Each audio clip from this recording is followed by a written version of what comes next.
ચાલો મિત્રો એના પછી ધોરણ 9 વિજ્ઞાન ચેપ્ટર 5 સજીવના પાયાનો એકમ એનો ભાગ નંબર 8 મિત્રો બરાબર છે. પ્રશ્ન 35 ટૂંકનું લખો રસધાની. મિત્રો રસધાની છે ને એ બરાબર છે વનસ્પતિ કોષમાં હોય ને પ્રાણી કોષમાં હોય, પણ વનસ્પતિ કોષમાં બહુ મોટા કદની હોય, પ્રાણી કોષમાં તો આ કદમાં નાની હોય. મિત્રો રસધાની ની અંદર શું હોય તો પહેલા તો કહી શકાય રસધાની એ ઘન કે પ્રવાહી દ્રવ્યનું સંગ્રહ કરે છે. મિત્રો એની અંદર ઘન કે પ્રવાહી દ્રવ્ય હોય એની અંદર રસધાની ની અંદર એનો સંગ્રહ થાય છે.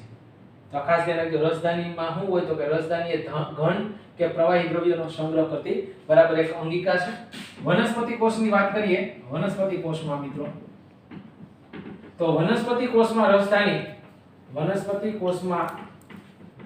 રસધાની કેન્દ્ર સ્થાને હોય છે અને મોટા કદની હોય છે. જે અંદાજે વનસ્પતિ કોષનો 50 થી મિત્રો 90% ભાગ રોકે છે. 50 થી 90% ભાગ રસધાની રોકી લે વનસ્પતિનો. બરાબર છે. વનસ્પતિ ની અંદર જે રસધાની 50 થી 90% ભાગ રોકી લે છે. રસધાની ની અંદર અનેક પ્રકારના બરાબર છે દ્રવ્યો આવેલા હોય છે. બરાબર કોષને વિવિધ ક્રિયાઓ કરવા માટેના દ્રવ્ય જેવા કે રસધાનીમાં અનેક પ્રકારના દ્રવ્યો હોય છે. કોષને જરૂરી ક્રિયા કરવા માટેના એમિનો એસિડ, વિવિધ પ્રકારના કાર્બોનિક એસિડ, શર્કરા, પ્રોટીન વગેરે આવેલા હોય છે. મિત્રો કેવા દ્રવ્યો તો કે કોષને જરૂરી ક્રિયા કરવા માટે વિવિધ પ્રકારના એમિનો એસિડ, વિવિધ પ્રકારના કાર્બોનિક એસિડ, શર્કરા, પ્રોટીન વગેરે દ્રવ્યની જરૂર પડતી હોય એ તમામ રસધાનીની અંદર હોય છે. રસધાની વનસ્પતિ કોષને આસુનતા અને બરડતા આપે છે. મિત્રો રસધાનીને કારણે જ વનસ્પતિ ટટ્ટાર રહી શકે છે, સીધી રહી શકે એનું કારણ એની અંદર બરાબર છે રસધાની છે. એટલે વનસ્પતિ સીધી રહેવાનું કારણ તો આ મિત્રો વનસ્પતિ કોષની અંદર રસધાનીની વાત થઈ. હવે પ્રાણી કોષમાં વાત કરું. પ્રાણી કોષમાં રસધાની કેવી હોય તો કે પ્રાણી કોષમાં રસધાની નાના કદની છે મિત્રો. પ્રાણી કોષમાં રસધાની નાના કદની હોય છે. અમીબા જેવા એકકોષી પ્રાણીની અંદર અમીબા જેવા એકકોષી પ્રાણીમાં ખોરાકના પાચન માટે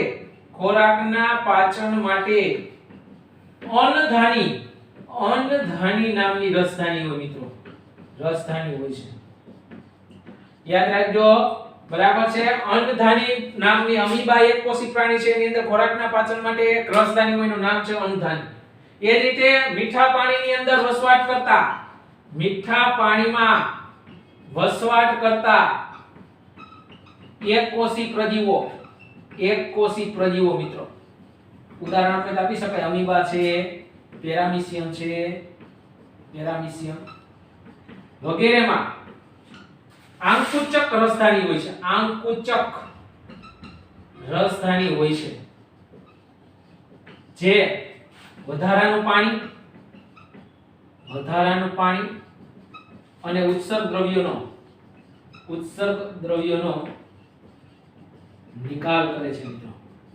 યાદ રાખજો નકામા દ્રવ્યને બહાર કાઢવા માટે મીઠા પાણીની અંદર જે વસવાટ કરનારા સજીવો છે એની અંદર આંકુચક પ્રકારની રસધાની હશે અને ખોરાકના પાચન માટેની જે રસધાની છે એને અન્નધાની કહેવાય અને નાના કદની રસધાની હોય છે. અને રસધાનીની અંદર ઘન ને પ્રવાહી બે દ્રવ્યો હોય મિત્રો.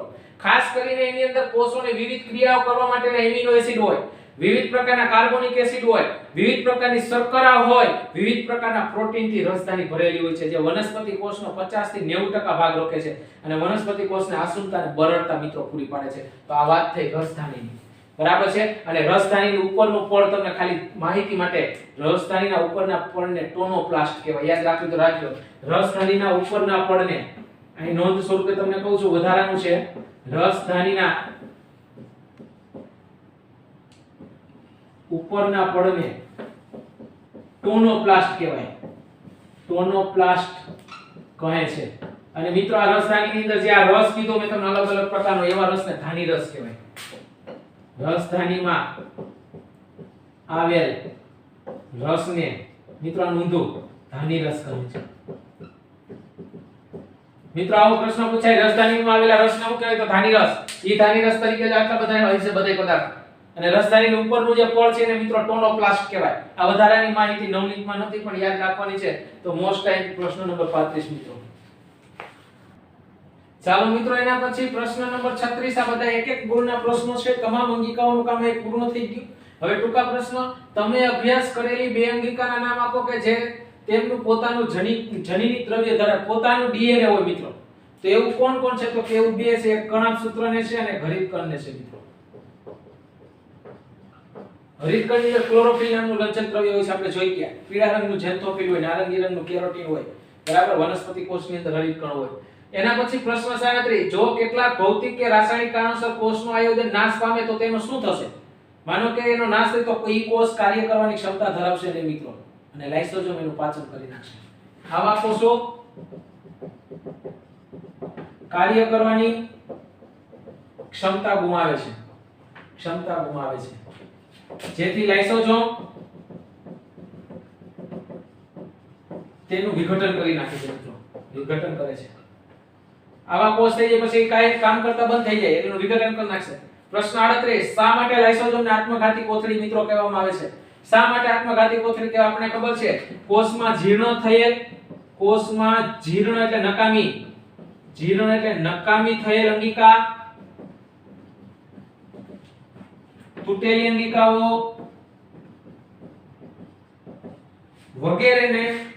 વગેરેનો લાઇસોસોમ પોતાની અંદર રહેલા પાચક ઉત્સેચકો દ્વારા તેનું વિઘટન કરે છે. તેથી લાઇસોસોમને આત્મઘાતી કોથળી કહેવાય. કહે છે.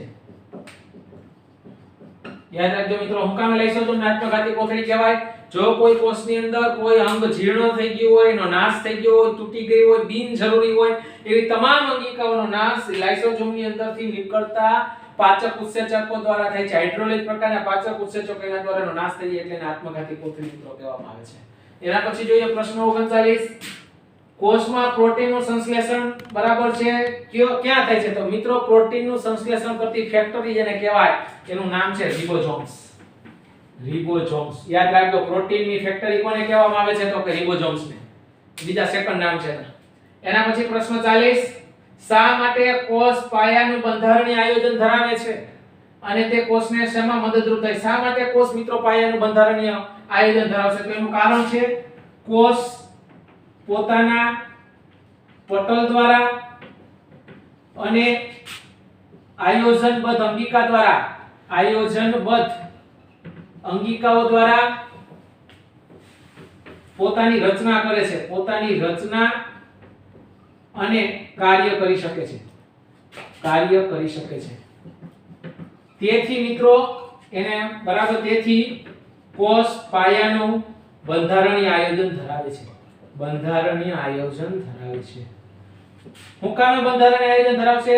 તો કોષની પોતાનું એક પટલ હોય અને બીજું એની અંદર આયોજન કરવાની વિવિધ અંગિકાઓ છે, એના દ્વારા પોતાની રચના કરશે અને વિવિધ પ્રકારના કાર્ય પોતે કરી શકશે. એટલા માટે એને બંધારણીય આયોજન છે મિત્રો.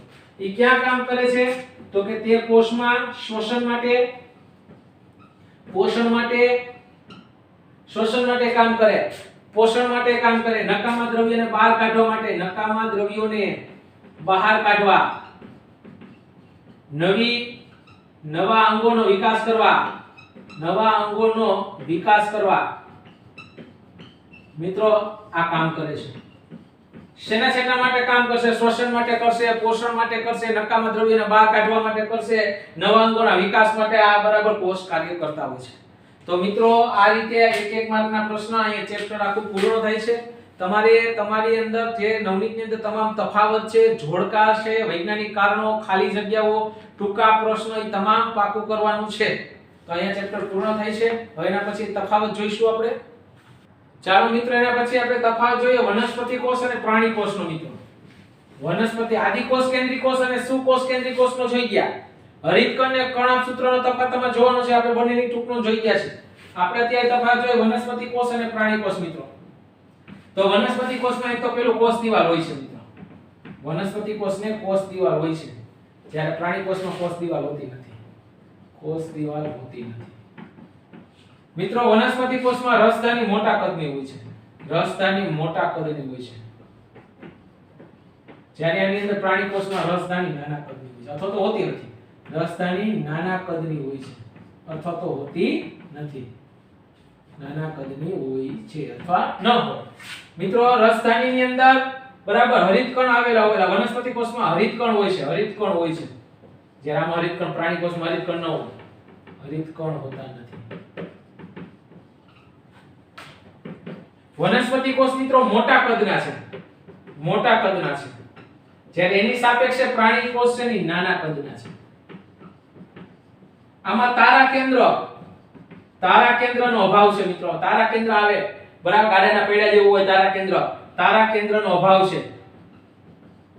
મિત્રો આમાં તારા કેન્દ્ર છે. તો આ રીતે વનસ્પતિ કોષ અને પ્રાણી કોષનો મિત્રો તફાવત થઈ શકે. તમારે તમારા નવનીતની અંદરથી વિશેષ જે પ્રશ્નો તરાવ્યા ને એમાં જોડકા છે, એ તમામ જોડકા તમારે કરવાના છે, ખાલી જગ્યાઓ કરવાની છે. હું તમને ટૂંકમાં માહિતી આપું આપણે શું અભ્યાસ કર્યો છે. માનો કે કોષની શોધ, આ શોધ વિશેની વાત કરું તો કોષની શોધ કોણે કરી? તો કે રોબર્ટ હુક. કોષ કેન્દ્રની શોધ કોણે કરી? કોષ કેન્દ્રની શોધ તો મિત્રો રોબર્ટ બ્રાઉન. કોષ રસની શોધ કોણે કરી? કોષ રસની શોધ તો કે પરકિંજ. કોષ રસની શોધ પરકિંજે કરી. મિત્રો સ્લાઇડર અને કોષ વાદ કોને રજૂ કર્યો? કોષ વાદ તો સ્લાઇડર અને સ્વોન. મિત્રો એને કોષ વાદ રજૂ કર્યો. ડીએનએ ની શોધ કોને કરી? ડીએનએ ની શોધ ડીઓક્સી રિબોન્યુક્લિક એસિડ. ડીએનએ ની શોધ કોને કરી? તો કે વોટસન અને ક્રિક. મિત્રો ડીએનએ ની શોધ કરનાર વૈજ્ઞાનિક હતો વોટસન અને ક્રિક. ગોલ્ગી કાઈની શોધ કોને કરી? ગોલ્ગી કાઈની તો આપણને ખબર છે કેમિલો ગોલ્ગી. મિત્રો બરાબર કોને શોધ કોને કરી આપણે એના વિશે આપણે જોયું. બરાબર છે. પછી આપણે બીજી વસ્તુ હું જોઈ તો કે બરાબર છે કોને શું કહેવાય? તો કે એટીપી ને શું કહેવાય? તો કે એટીપી ને ઊર્જા ચલણ કહેવાય. મિત્રો ઊર્જા ચલણ કહે. મિત્રો કણાભ સૂત્રને શું કહેવાય? તો કે કણાભ સૂત્રને ઊર્જા ઘર અથવા તો કોષનું પાવર હાઉસ. ઊર્જા ઘર કે કોષનું પાવર હાઉસ કહે છે. મિત્રો યાદ રાખજો લાઇસોઝોમને આત્મઘાતી કોથળી કહેવાય. લાઇસોઝોમને આત્મઘાતી કોથળી કહે છે. યાદ રાખવાનું છે લાઇસોઝોમને આત્મઘાતી કોથળી કહેવાય. જાળીમય તંત્ર સ્વરૂપે રચના કોની હોય છે? જાળીમય તંત્ર સ્વરૂપે અંતઃકોષ રસ ઝાડ જોવા મળે છે. અંતઃકોષ રસ ઝાડ જોવા મળે છે. આવો પ્રશ્ન પૂછાય જાળીમય સ્વરૂપ કોનું છે? તો કે અંતઃકોષ રસ ઝાડનું છે. સિસ્ટર્નીની રચના શેમાં હોય? તો સિસ્ટર્નીની રચના ગોલ્ગી કાયમાં હોય. મિત્રો સિસ્ટર્નીની રચના ગોલ્ગી પ્રસાધન અથવા ગોલ્ગી કાય જે કયો માં હોય છે. પ્રોટીનની ફેક્ટરી કોને કહેવાય? તો કે પ્રોટીનની ફેક્ટરી મિત્રો રિબોઝોમ્સ ની કહેવાય. રિબોઝોમ્સ ને પ્રોટીનની ફેક્ટરી તરીકે મિત્રો ઓળખવામાં આવે છે. પછી પૂરા નામની અંદર વાત કરી તો પૂરા નામમાં ડીએનએ નું પૂરું નામ શું થાય? તો કે ડીએનએ નું પૂરું નામ થાય ડીઓક્સી રિબો ન્યુક્લિક એસિડ. અને મિત્રો એટીપી નું પૂરું નામ આવે છે એડેનોસાઇન ટ્રાઇફોસ્ફેટ. મિત્રો આ ચેપ્ટર ટૂંકા પ્રશ્નો માટે મોસ્ટ એમપી છે. તમે આનો સ્ક્રીનશોટ પાડી લેશો. બરાબર, જેથી કરીને તમામ માહિતી તમારી ફેસબુક ની અંદર ઉતારવાની છે.